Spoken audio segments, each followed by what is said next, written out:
اماں بھی نے ناراضگی سے پاؤں سمیٹے۔ اٹھو بھئی، یہ تم میاں بیوی کے روز کے جھگڑے ہمارے پاس نہ لایا کرو۔ اماں، آپ سے نہ کہوں تو کس سے کہوں؟ عاجز کر دیا ہے آپ کی بہو نے۔ سمجھ میں نہیں آتا کیا کروں، کہاں جاؤں؟ احسن نے تقریباً سر کے بال کھینچتے ہوئے کہا۔ تمہیں کچھ ماں کی چھٹی ملے گی؟ اماں بھی نے اس کے پریشان چہرے کو غور سے دیکھتے ہوئے کہا۔ کیوں اماں، کیا آپ اب مجھے اس کے ساتھ گھومنے بھیجنا چاہ رہی ہیں؟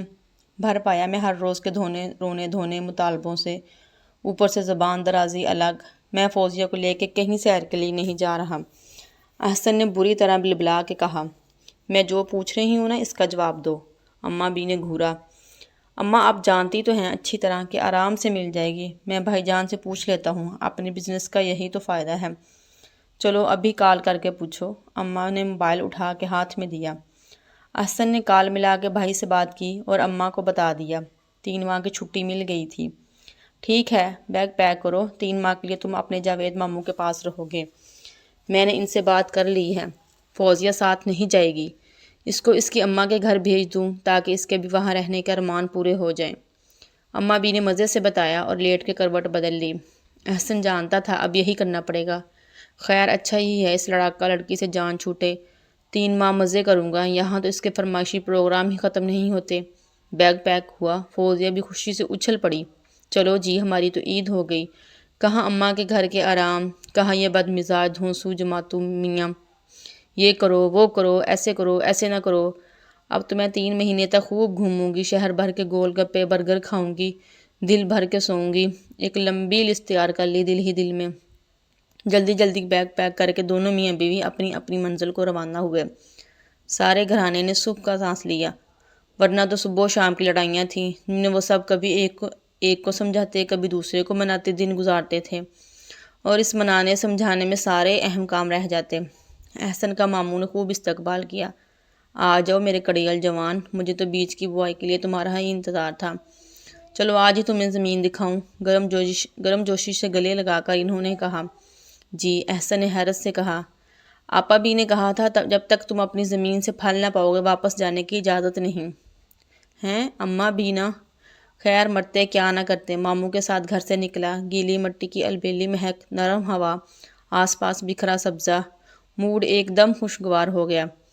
لیکن جب وہ کتا دیکھا جس میں اس کو بوائی کرنی تھی تو کچھ دیر تو چپ کا چپ ہی رہ گیا۔ اچھے خاصے حصے میں کانٹے دار جھاڑیاں اگی تھیں، ایک جانب کا عزدہ ڈھلان جس میں پانی ٹھہرا ہوا تھا۔ یا اللہ، خیر دیکھتے ہیں۔ اگلے دن سویرے سے زمین کی گڈائی شروع ہوئی۔ ہر جگہ سے مٹی اوپر نیچے کرنا، کھاد ملانا اور زمین کو بیج بونے کے لیے خود رو پودوں سے پاک کرنا کوئی آسان کام نہ تھا، اور نہ ہاتھ اس محنت کے عادی تھے۔ کانٹے دار جھاڑیوں سے زمین کو صاف کرتے، ڈھلان کو مٹی ڈال کے ہموار کرتے۔ اس نے سوچا کہ اماں نے شاید اس کی ذہنی حالت کو درست کرنے کے لیے یہاں بھیجا ہے، جیسے امریکی فوجیوں کو افغانستان سے لوٹنے کے بعد گھوڑوں کو سدھانے اور فارمنگ کی طرف متوجہ کیا جاتا ہے تاکہ ان کے اعصاب بحال ہوں۔ واقعی فوزیہ کے ساتھ رہنا حالت جنگ سے کم نہیں ہے۔ سارا وقت بہنوئیوں، اپنے کزنز کے شوہروں کے قصے، کون منہ میں نوالا ڈالتا ہے، کس کی بیوی رات کو صبح کہہ دے تو وہ بھی پھر صبح ہی کہتا ہے، اور کون محبت میں دودھ کی نہریں کھودنے پہ آمادہ ہے، سنا کر زچ کر دیتی۔ اور اس پہ بس نہ چلتا تو شوہر کے فرائض اور ذمہ داریوں پہ مشتمل احادیث اقوال جمع کر کے واٹس ایپ کرتی، فیس بک پہ پوسٹ لگاتی اور ٹیگ بھی اسی کو کرتی۔ ایک زمانے کو پتہ چل گیا تھا کہ وہ اپنی ذمہ داریوں اور فرائض سے ناواقف ہے۔ اللہ، اس لڑکی کو کسی نے اس کی ذمہ داریاں بھی بتائی ہیں۔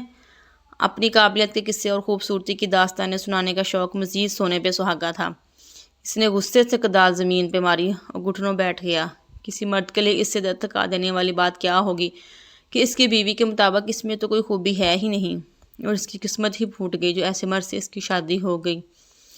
یہ تو اس کا سیلف کتھارسس ہی ہو گیا۔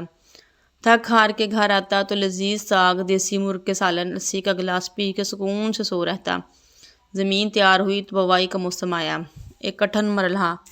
لیکن اس کے بعد جو پانی دینے اور بیج کی دیکھ بھال کرنی تھی تو اندازہ ہوا کہ یہ اور بھی پرمشقت کام ہے۔ گھر کی یاد بھی آتی، فوزیہ سے فون پہ بات بھی کرتا۔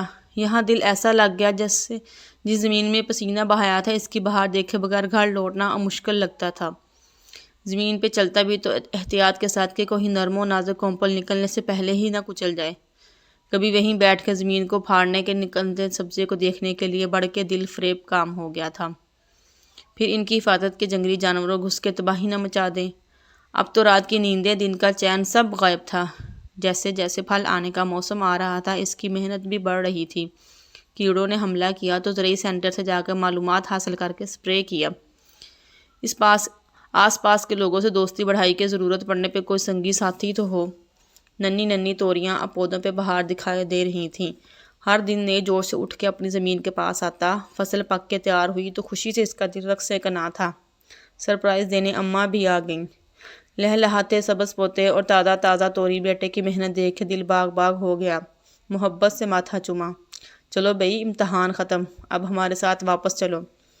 رات جب وہ ان کے پاؤں دبا رہا تھا تو پیار سے کہنے لگی، اتنے دن کے بعد بیٹے کو دیکھا تھا، کیسا رہا میرے بیٹے کا یہ تجربہ؟ بہت مشکل، بے حد کٹھن، جان توڑ محنت۔ بس اماں کیا بتاؤں، جب فصل لہلہاتی ہے تو ساری تھکن غائب۔ اپنی کھیتی کو ہرا بھرا دیکھنا اتنا خوبصورت تجربہ ہے کہ لفظوں میں بیان کرنا مشکل ہے۔ جوش سے اٹھ کے بیٹھ گیا، ہاتھ اماں کے سامنے کھولے، سخت محنت سے نشان زدہ کٹے پڑے ہاتھ۔ اماں دھیرے سے مسکرا دی، نساؤکم حرث لکم، تمہاری عورتیں تمہاری کھیتیاں ہیں۔ اماں ایک دم بہت کچھ سمجھ آیا۔ اماں نے کیوں بھیجا تھا؟ کیا تھا جو وہ سکھانا چاہتی تھی؟ زمین سے محبت کیسے کی جاتی ہے؟ اپنا بنانے کے لیے کس طرح خون پسینہ بہانا پڑتا ہے؟ کیوں کر حفاظت کی جاتی ہے؟ دیکھ بھال کتنی کٹھن ہے؟ پھر خوبیوں میں اضافہ اور خامیوں کی کاٹ چھانٹ، اور تمام محنت کے بعد لہلہاتی زمین کو دیکھ کے جوش خوش ہو جانا۔ ایسی خوشی کسی دوسری چیز میں کہاں ہے؟